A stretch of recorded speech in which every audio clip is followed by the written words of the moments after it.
சென்னையிலேருந்து மதுரைக்கு ஒரு மொட்டை வெயிலில் தான் நம்ம ட்ராவல் பண்ண போகிறோம். எந்த ட்ரெயின் பார்த்தீங்கன்னா நம்ம வைகை சூப்பர் ஃபாஸ்ட் எக்ஸ்பிரஸ் தான். இது பார்த்தீங்கன்னா இது vlog 2.0 போட்டிருக்கேன்.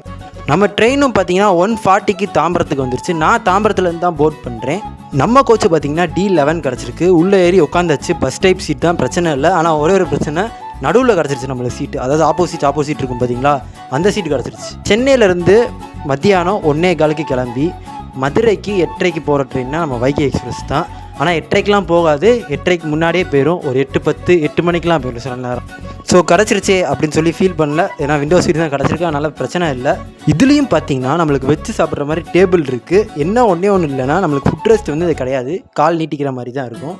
அப்படியே நம்ம ட்ரெயினோட ரெஸ்ட் ரூம் பார்த்தீங்கன்னா வேறு லெவலில் இருந்துச்சு. இதில் பார்த்தீங்கன்னா நம்ம ஹேண்ட் வாஷ்லாம் வச்சுருந்தாங்க. ஸோ ரொம்ப நீட்டாகவே இருந்துச்சு. நம்ம ட்ரெயினுக்கான ஸ்டாப்பு பார்த்திங்கன்னா எக்மோரில் எடுத்து தாம்பரம், செங்கல்பட்டு, விழுப்புரம், விருதாச்சலம், அரியலூர், ஸ்ரீரங்கம், திருச்சிராப்பள்ளி ஜங்ஷன், மணப்பாறை, திண்டுக்கல், சோழவந்தான், மதுரை. வெயில் வந்து கடுமையாக இருந்துச்சு, உட்காரவே முடியலை சுத்தமாக.